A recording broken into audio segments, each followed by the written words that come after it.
मंगलमय मंगल करण वीतराग विज्ञान नमो ताहि जाते भये अरहंतादिमो।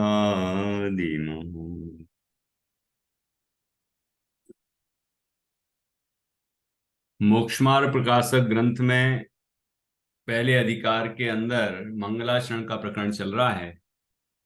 इसमें यहाँ प्रश्न है कि आखिर ग्रंथ के प्रारंभ में मंगलाचरण क्यों किया जाता है और इस ग्रंथ में मंगलाचरण क्यों किया है। ये बात पंडित जी से पूछी।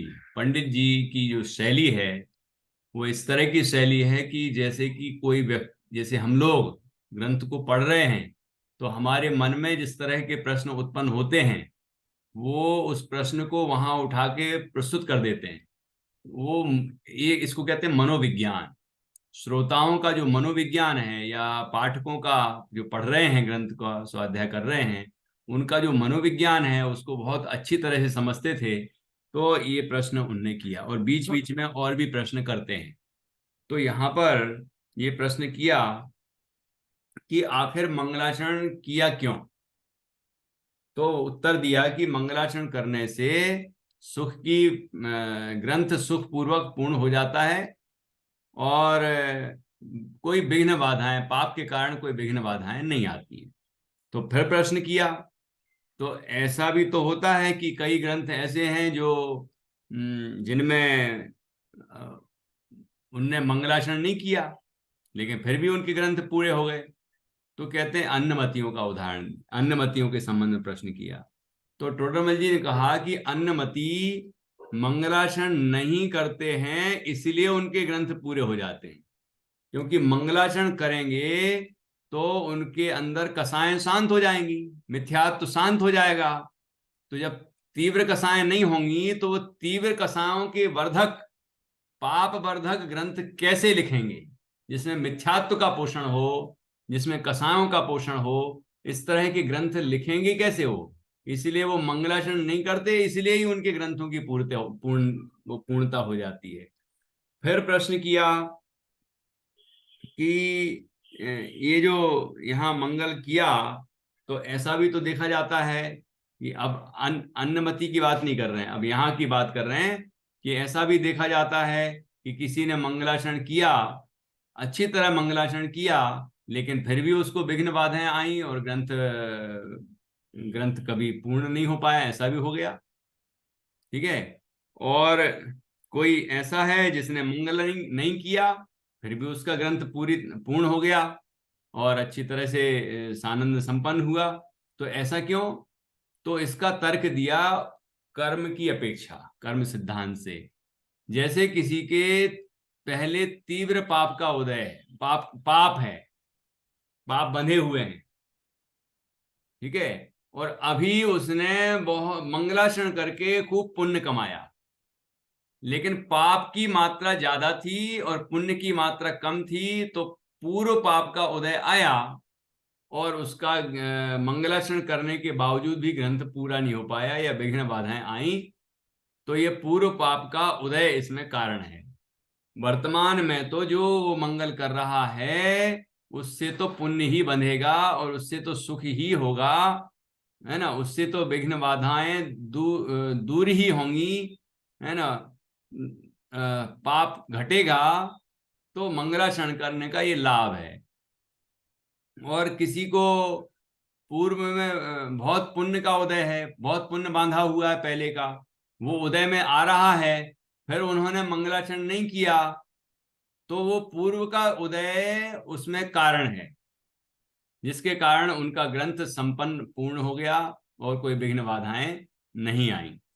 तो मंगलाचरण करना तो उत्तम ही कार्य है, ये कहना चाह रहे हैं। उनको आदर्श नहीं बनाना है कि जिनने मंगलाचरण नहीं किया और ग्रंथ पूरा हो गया, या उनको ही आदर्श बनाना चाहिए। यही उत्तम बात है कि हम मंगलाचरण करें। मंगलाचरण करने से भगवान भगवंतों के प्रति विनय की भावना प्रकट होती है, हम आस्तिक हैं ये पता चलता है। और पुण्य का बंध होता है, पुण्य की प्राप्ति होती है। पाप की हानि होती है तो विघ्न दूर होते हैं। विघ्न बाधाएं दूर होने से निर्विघ्न ग्रंथ की समाप्ति होती है। इस तरह मंगलाचरण करने का जो लाभ है वह तो मंगलाचरण करने वाले को होता ही है। यही कारण रहा टोडरमल जी के संबंध में कि ये ग्रंथ पूर्ण नहीं हो पाया, कि उनके पूर्व का कोई तीव्र पाप का उदय आया। वर्तमान में तो उन्होंने सम्यक ज्ञान चंद्रिका जैसी महान टीका लिखी, 5 ग्रंथों की टीका। गोमटसार जीव कांड, गोमटसार कर्म कांड, लब्धि सार, छपड़ा सार, त्रिलोक सार, जिसमें कर्णान योग के बहुत गहन सूक्ष्म विषय का वर्णन है। उन ग्रंथों की बहुत सुंदर टीका की, इसलिए उन्हें आचार्य कल्प कहा गया। उसके बाद फिर और भी पुरुषार्थ सिद्धि उपाय और भी अन्य कुछ ग्रंथों की उन्होंने टीकाएं लिखी हैं। और यहाँ ये मूल ग्रंथ, ये मौलिक ग्रंथ लिखा मोक्ष मार्ग प्रकाशक, कितना सुंदर ग्रंथ है। 9 अधिकार भी, 9वां अधिकार पूरा नहीं है, लेकिन जितना भी है वो उसकी अपूर्वता को सिद्ध करता है कि ऐसा अद्भुत ग्रंथ जो कि अन्यत्र दुर्लभ है। तो ऐसा सुंदर ग्रंथ लिखा। तो पुण्य तो बहुत था उनका, पूर्व पूर्व मतलब अभी वर्तमान का पुण्य परिणाम तो बहुत प्रबल थे, लेकिन पूर्व का कोई पाप इकट्ठा उदय में आ जाता है तो विघ्न बाधाएं उत्पन्न होती हैं। और आयु कर्म समाप्त हो गया तो वो निमित्त बन गया, दंड, राजदंड, ठीक है ना। ये सब स्थितियां बनती हैं पूर्व पाप के उदय से। तो इस तरह उनका पूर्व पाप का उदय था, इस कारण से ग्रंथ समाप्त नहीं हो पाया, पूर्ण नहीं हो पाया। लेकिन मंगलाचरण करना तो योग्य ही है, लाभकारक ही है, ये बात यहाँ सिद्ध हो जाती है। देखिए वो उस प्रकरण को अपन एक बार पुनः पढ़ते हैं और फिर आगे की चर्चा करते हैं। उदाहरण भी बहुत सुंदर दिया है। देखिए, पुनश्च वह कहता है कि ऐसे तो मानेंगे, परंतु कोई ऐसा मंगल नहीं करता उसके भी सुख दिखाई देता है, पाप का उदय नहीं दिखाई देता। और कोई ऐसा मंगल करता है उसके भी सुख नहीं दिखाई देता, पाप का उदय दिखाई देता है। इसीलिए पूर्वोक्त मंगलपना कैसे बने, उससे कहते हैं जीवों के संक्लेश विशुद्ध परिणाम अनेक जाति के हैं। कितने तरह के होते हैं ये पढ़ लिया ना अपन ने। संक्लेश परिणाम अर्थात तीव्र कसाय रूप भाव, और कसाय भी क्रोध, मान, माया, लोभ, है ना, और भी। तो इनकी तीव्रता वो संक्लेश, और मंदता वो विशुद्ध। तो जीवों के संक्लेश विशुद्ध परिणाम अनेक जाति के होते हैं, अनेक तरह के होते हैं। उनके द्वारा अनेक कालों में पहले बंधे हुए कर्म एक काल में उदय में आते हैं। कि बहुत समय से जो कर्म बांधा वो इकट्ठा उदय में आ गया, एक काल में उदय में आ गया, एक समय में उदय आ गया। ठीक है, ऐसा भी होता है। उनके द्वारा अनेक कालों में पहले बांधे हुए कर्म एक काल में उदय आते हैं। इसलिए जिस प्रकार, उदाहरण, जिस प्रकार जिसके पूर्व में बहुत धन का संचय हो उसके बिना कमाए भी धन दिखाई देता है और ऋण दिखाई नहीं देता। तथा जिसके पूर्व में ऋण बहुत हो उसके धन कमाने पर भी ऋण दिखाई देता है, धन दिखाई नहीं देता। ये ऊपर उदाहरण दिया था ना। परंतु विचार करने से, नहीं यही उदाहरण दिया ना अपन ने, पढ़ा था अभी। परंतु विचार करने से कमाना तो धन ही का कारण है, ऋण का कारण नहीं है। उसी प्रकार जिसके पूर्व में बहुत पुण्य का बंध हुआ हो उसके यहाँ ऐसा मंगल किए बिना भी सुख दिखाई देता है, पाप का उदय दिखाई नहीं देता। और जिसके पूर्व में बहुत पाप बंध किया दिखाई देता है, परंतु विचार करने से ऐसा मंगल तो सुख ही का कारण है, पाप उदय का कारण नहीं है। इस प्रकार पूर्वोक्त मंगल का मंगलपना जानना। पूर्वोक्त मंगल का मंगलपना अर्थात मंगल वह मंगलमय है, ठीक है, सुख का कारण है, दुख को दूर करने वाला है, पापों को नष्ट करने वाला है। यह मंगल का मंगलपना है। ये उसकी खूबी है, विशेषता है। ये बात यहाँ पर बढ़िया सुंदर उदाहरण के माध्यम से कही है। अब देखिए आगे, पुनश्च वह कहता है कि यह भी माना, परंतु जिन शासन के भक्त देवादिक हैं उन्होंने उस मंगल करने वाले की सहायता नहीं की और मंगल ना करने वाले को दंड नहीं दिया, सो क्या कारण? भाई देखते तो हैं, अपन पुराणों में पढ़ते भी हैं, सुनाई सुनते भी हैं ऐसी कहानियां कि कोई धर्मात्मा व्यक्ति था, उसके ऊपर उपसर्ग आया तो देवताओं ने उपसर्ग दूर किया। वारिशैन, सेठ सुदर्शन, महासती सीता, है ना, ऐसे अनेक उदाहरण आप सुन लेंगे कि उनने उनके ऊपर उपसर्ग आया तो जिन शासन के जो भक्त देव हैं, स्वर्ग के देव, है ना, उनने आके उनकी सहायता की। तो ऐसा देखा जाता है। तो यहाँ क्या प्रश्न है? जिन शासन के भक्त देवादिक हैं उन्होंने उस मंगल करने वाले की सहायता नहीं की। टोडरमल जी की सहायता क्यों नहीं की? और भी अनेक हैं, अनेक जीव हैं जो मंगल करते हैं, भगवान का स्तवन आदि करते हैं, तो उनकी सहायता क्यों नहीं करते?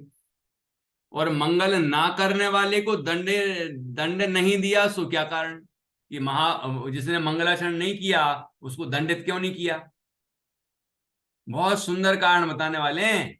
जैसे हमें लगता है हमने तो इतनी पूजन की, पाठ किया, मंदिर गए, धर्म किया, और उसके बाद हमारे ऊपर ये उपसर्ग आ गया, कठिनाइयां आ गई, विघ्न बाधाएं उत्पन्न हो गई। ऐसा क्यों? हमारी किसी ने सहायता क्यों नहीं की? क्या अच्छे का जमाना ही नहीं है? धर्मात्माओं का जमाना ही नहीं है? पता नहीं क्या क्या हम नकारात्मक बातें सोचने लग जाते हैं। तो ये इस तरह का प्रश्न यहाँ पर उठा के दिया है टोडरमल जी ने। उसका समाधान, जीवों को सुख दुख होने का प्रबल कारण अपना कर्म का उदय है। किसका उदय है? जीवों को सुख दुख होने का प्रबल कारण अपना कर्म का उदय है। उसी ही के अनुसार बाह्य निमित्त बनते हैं। इसलिए जिसके पाप का उदय हो उसको सहाय का निमित्त नहीं बनता, और जिसके पुण्य का उदय हो उसको दंड का निमित्त नहीं बनता। देखो कितनी सुंदर बात कही है। जैसे हमारे पाप का उदय हो, ठीक है, भले ही हम बहुत शुभ कार्य कर रहे हैं, धर्म कर रहे हैं, ठीक है, कई साधु संत महान तपस्वी होते हैं, फिर भी उनके उपसर्ग आ जाता है, उनको परिचय आ जाते हैं, कठिनाइयां पैदा होती हैं, तो क्या कर सकते हैं? ठीक है। तो यहाँ क्या कहा कि जीवों को सुख दुख होने का प्रबल कारण अपना कर्म का उदय है। अपने कर्म के उदय से सुख दुख होता है। कोई कोई भी हमें सुखी दुखी नहीं कर सकता। उसी ही के अनुसार बाह्य निमित्त बनते हैं। हमारे जैसे कर्म का उदय होगा उस तरह से ही बाहर में निमित्त बनेंगे। साता वेदनी का उदय होगा, पुण्य का उदय होगा, तो अनुकूल निमित्त बनेंगे, अनुकूल अनुकूलताएं मिलेंगी। और पाप का उदय होगा तो प्रतिकूलताएं मिलेंगी। तो ये तो हमारे कर्म के अधीन है, कर्म के निमित्त से होता है। किसी के करने नहीं करने से नहीं होता कि देवता आया उसने सहायता की। नहीं, उनका उदय आया इसलिए उनके वो बाहर का ऐसा निमित्त बना। पार्श्वनाथ मुनिराज के ऐसा उदय आया, पाप का उदय आया, कि उनको वो पूर्व भाव का बैरी उनको उनके ऊपर उपसर्ग करने आ गया। और उनका पुण्य का उदय आया तो वो धर्मेंद्र और पद्मावती वो रक्षा करने आ गए, है ना। ये तो उदय है, उदय। लेकिन वो पुण्य के उदय में खुश नहीं, दुखी नहीं हुए, पाप के उदय में खुश नहीं हुए, बल्कि दोनों ही स्थितियों में क्या किया उन्होंने? समता भाव रखी, भेद विज्ञान किया, आत्मा की अनुभूति की, अपने में लीन हो गए और केवल ज्ञान प्रकट। ख्याल में आएगी नहीं? ये हमें महापुरुषों से सीखना है। कोई किसी को सुखी दुखी नहीं कर सकता, किसी के आशीर्वाद से कोई कुछ नहीं उपलब्ध कर सकता। अपने ही पुरुषार्थ से जीव अपना कार्य कर सकता है। अपने अपने कर्मों का ही फल अपन को प्राप्त होता है। जीवों को सुख दुख होने का प्रबल कारण अपना कर्म का उदय है। उसी के अनुसार बाह्य निमित्त बनते हैं। इसलिए जिसके पाप का उदय हो उसको सहाय का निमित्त नहीं बनता। उसका पाप का उदय है इसलिए उसको कोई सहायक नहीं मिला। और जिसके पुण्य का उदय हो उसको दंड का निमित्त नहीं बनता। अब वो देखो, ऊपर जो कहा था कि जिन शासन के भक्त देवादिक हैं उन्होंने उस मंगल करने वाले की सहायता नहीं की। क्यों नहीं की सहायता? क्योंकि उसके खुद का ही पाप का उदय था, इसलिए कोई देवता सहायक नहीं बन पाया। क्योंकि अपने ही कर्मों का फल अपन को मिलता है। और किसी ने मंगलाचरण नहीं किया तो उसको दंड क्यों नहीं दिया? कि उसके पुण्य का उदय था। पुण्य का उदय था इसलिए उसको दंड नहीं मिला। लेकिन जिसने मंगल किया उसने तो पुण्य ही बांधा ना। उसने तो सुख के ही बीज बोए। इसलिए हमें तो सुख के बीज बोना है, मंगल करना है। ठीक है ना? अब यहां और देखिए, इसी के संबंध में और प्रश्न तर्क वितर्क हो रहा है। इससे दूसरे समाधान भी निकलेंगे हमारे। हमें हमारे मन में जितनी बातें होती हैं, जैसे आलोचना पाठ है उसमें लिखा है सीता प्रति कमल रचायो, अंजन से किए अकामी, है ना, ऐसे ऐसे उदाहरण दे दे के भक्त भगवान से प्रार्थना करता है कि आपने उनके लिए ऐसा किया, उनके लिए ऐसा किया, तो आप हमारे लिए भी करो। अरे भगवान तो जगत का कुछ करते ही नहीं है। हमारे कर्म के उदय से ही हमारे सुख दुख होता है, किसी के पर के करने से नहीं होता। पहले तो हमें ये समझ लेना है। वो व्यवहार कथन है, उपचार से कथन किया जाता है, भगवान की महिमा बताने के लिए कह दिया जाता है। लेकिन भक्त भी समझता है कि भगवान थोड़ी करते हैं कुछ। उनने थोड़ी सीता जी के प्रति कमल रचाया, द्रौपदी का चीर बढ़ाया, और उनने थोड़ी वो अंजन को निरंजन बना दिया, है ना। ऐसे उन जीवों के प्रति कोई अच्छा काम हो गया, उनके दुख दूर कर दिए, तो कोई भगवान ने थोड़ी किए हैं, है ना। उसने उनके खुद के पुण्य का उदय आया तो ये सब हुआ। पाप का उदय आया तो प्रतिकूलता मिली, पुण्य का उदय आया तो प्रतिकूलताएं दूर हो गई, अनुकूलता मिली। ये सब अपने अधीन है, अपने कर्माधीन है। जीवों को सुख दुख होने का प्रबल कारण अपना कर्म का उदय है। उसी ही के अनुसार बाह्य निमित्त बनते हैं। इसलिए जिसके पाप का उदय हो उसको सहाय का निमित्त नहीं बनता, और जिसके पुण्य का उदय हो उसको दंड का निमित्त नहीं बनता। यह निमित्त कैसे नहीं बनता सो कहते। क्यों नहीं निमित्त बनता, देखना। उसका कारण बहुत सुंदर बताया है। क्या क्या होना चाहिए तब जाके निमित्त बनते हैं। हमें लगता है कि वो तो ऊपर से देख ही रहे हैं सब देवता लोग, है ना, फुर्सत बैठे हैं और हम ही को देख रहे हैं। और वो आएंगे और फट से नमो कानून पढ़ रहा था, अच्छा लो भैया इसको बचा लो। देखो अभी देख कितना सुंदर लिखा है कि वो निमित्त कैसे नहीं बनता, वो बता रहे हैं।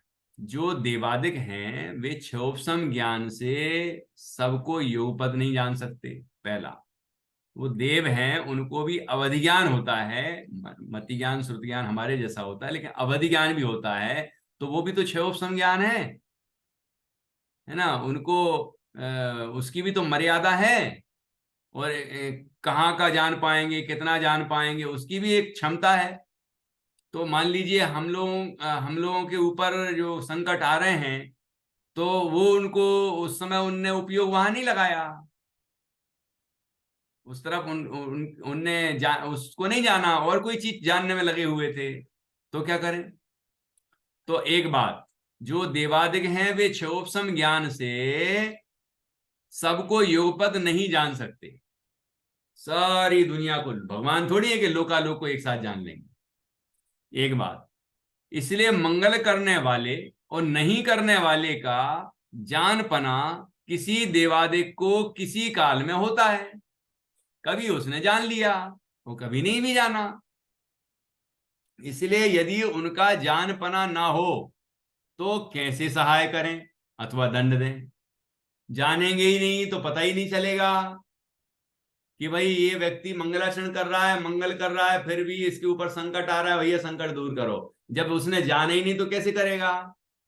और इसने मंगल नहीं किया, इसने पाप किए या कोई और काम किया तो इसको दंड दो। तो तो वो जब उसने जानी नहीं तो दंड देने कैसे आएंगे? पहला तो जानपना की बात कही कि जब तक वो देवता जानेगा नहीं तब तक सहायता नहीं कर सकता, दंड भी नहीं दे सकता। एक जानपने की बात कही, देखना और चीजें भी हैं। एक हुआ ज्ञान, दूसरा और जानपना हो तब स्वयं को जो अति मंद कसाय हो तो सहाय करने के या दंड देने के परिणाम ही नहीं होते। अब यदि उन देवताओं को उनने जान तो लिया कि ऐसा धरती पर हो रहा है, लेकिन उनको बहुत मंद कसाय है, वैसा करने के परिणाम ही नहीं आए कि उनकी सहायता करने जाए। सहायता करने में भी तो किसी को कुछ करना पड़ेगा ना, किसी को दंड देना पड़ेगा। तो इस तरह के उनके परिणाम ही नहीं है, बड़े शांत प्रिय शांत परिणाम हो रहे हैं, तो वो कैसे आएंगे बचने सहायता करने के लिए या किसी को दंड देने के लिए? जैसे नरक में नारकियों को भिड़ाने लड़ाने के लिए कौन जाता है? असुर कुमार जाति के देव जाते हैं, उनके होते हैं ऐसे संक्लेश परिणाम, तीव्र कसाय रूप भाव। लेकिन वो स्वर्ग के जो देव हैं वो थोड़ी जाते हैं लड़ाने झगड़ाने के लिए, क्योंकि उनके मंद कसाय होते हैं। तो उनको जानना होता है कि नहीं होता?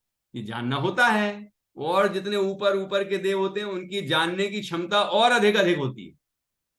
सबसे ऊपर के जो हैं सर्वार सिद्धि वाले अहमिंद्र, वो तो पूरी तृष्णाली को जानते, मतलब पूरा नरक पृथ्वियों धरती और स्वर्ग के सब सब जगह का जानते हैं वो।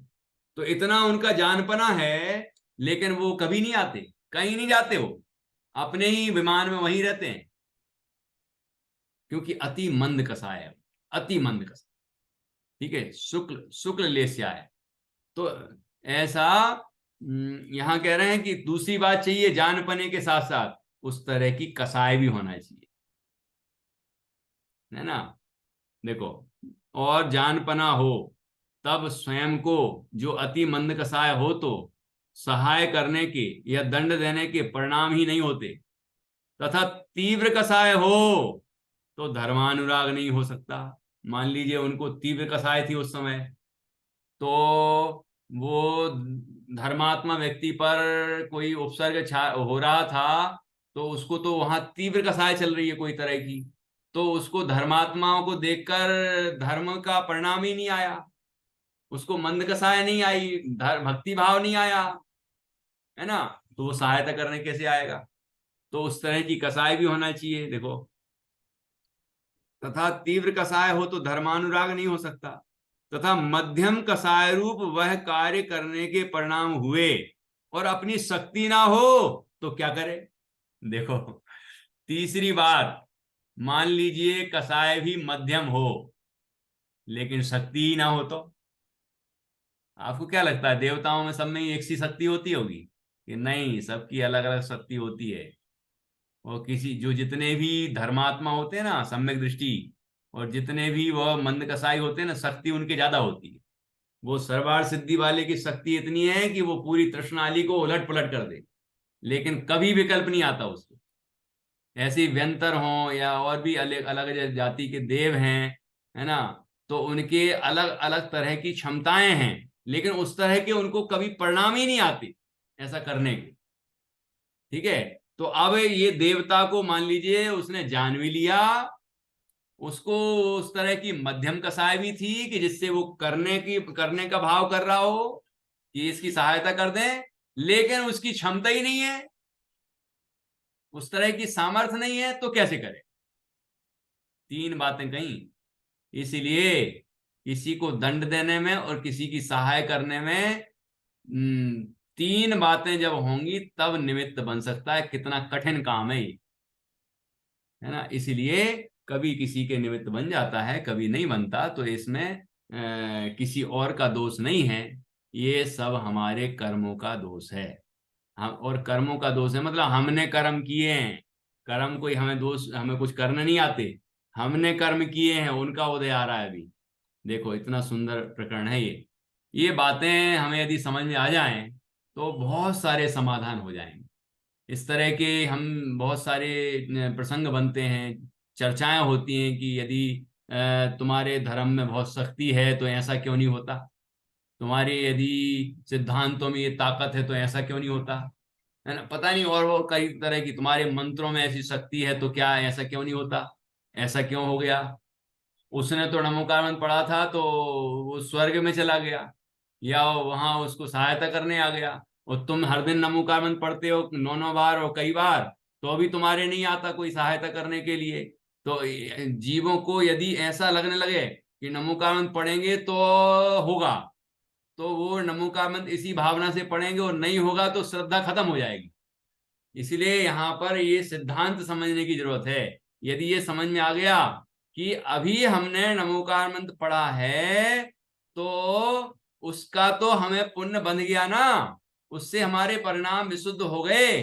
अब पूर्व का तीव्र पाप का उदय है, तो कोई सहायता करने नहीं आ रहा, हमारे अनुकूलताएं नहीं हो रही, प्रतिकूलताएं ही हो रही हैं, तो उससे वह मंगलाचरण छोड़ने योग्य नहीं है, वो धर्म कार्य छोड़ने योग्य नहीं है। ठीक है ना। तो ये हमारे, यदि हम इस तर्क को समझेंगे तो हम धर्म से विचलित नहीं होंगे, नहीं तो लोग हमें विचलित कर देंगे। ठीक है ना। देखो, आखिरी पढ़ते हैं। देखो, यदि अपनी शक्ति हो, अब पूरा प्रकरण जल्दी से समझ में आ जाएगा। यदि अपनी शक्ति हो, एक बात, और अपने को धर्मानुराग रूप मध्यम कसाय का उदय होने से वैसे ही परिणाम हो, तथा उस समय अन्य जीव का धर्म अधर्म रूप कर्तव्य जाने, तब कोई देवादिक किसी धर्मात्मा की सहायता करते हैं अथवा किसी अधर्मी को दंड देते हैं, इतना सब मिलान हो जाए तब जाके कभी ऐसी घटनाएं घटती हैं कि किसी ने पाप किया, धर्मात्माओं पर उपसर्ग किया, तो कोई देवता आया और उसको दंडित किया, है ना। कोई धर्मात्मा व्यक्ति है, उसको कोई परेशान कर रहा उसी समय, है ना, उसको दंडित किया और उन धर्मात्माओं की रक्षा की। तो ये जब तीनों बातें बन गई, क्या बन गई, शक्ति भी थी, जाना भी उसने, उस तरह का धर्मानुराग रूप मध्यम कसाय भी थी, ये सारे तीनों योग बन गए, तो उसके फिर ऐसा कर्तव्य का भाव हुआ उसको कि मुझे ऐसा करना चाहिए, तो फिर वो धर्मात्माओं की रक्षा करता है और अधर्मात्माओं को दंड देता है। ठीक है। यदि अपनी शक्ति हो और उसके और अपने को धर्मानुराग रूप मध्यम कसाय का उदय होने से वैसे ही परिणाम हो, तथा उस समय अन्य जीव का धर्म अधर्म रूप कर्तव्य जाने, तब कोई देवादिक किसी धर्मात्मा की सहायता करें अथवा किसी अधर्मी को दंड देते हैं, इस प्रकार कार्य होने का कुछ नियम तो है नहीं, ऐसे समाधान किया। ये कोई काम, ऐसा कोई नियम तो है नहीं कि जो मंगल करेगा तो उसको देवता लोग आके सहायता ही करेंगे। मनुष्य, जो काम देवताओं के संबंध में कहा वो मनुष्यों के संबंध में भी होता है। कोई हमारी सहायता करने आ जाते हैं ना, जब हमारा पुण्य का उदय होता है और पाप का उदय होता है तो अपने घर के लोग भी हमारे मुख मोड़ लेते।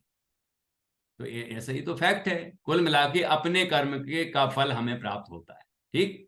आखिरी देखिए, यहां इतना जानना कि सुख होने की, दुख ना होने की, सहाय कराने की, दुख दिलाने की जो इच्छा है, सो कसाय भाव है, तत्काल तथा आगामी काल में दुखदायक है। देखो, यदि हमने ऐसा सोचा, क्या सोचा, कि हमने मंगलाचरण किया है, हमने अरहंतादिक का स्तवन किया है, हमने इतना धर्म कार्य किया है, तो हमें कोई सहायता करने आना चाहिए, हमारी सहायता करने किसी को आना चाहिए, है, किसी देवता को आना चाहिए, किसी साधर्मी को आना चाहिए, किसी व्यक्ति को आना चाहिए।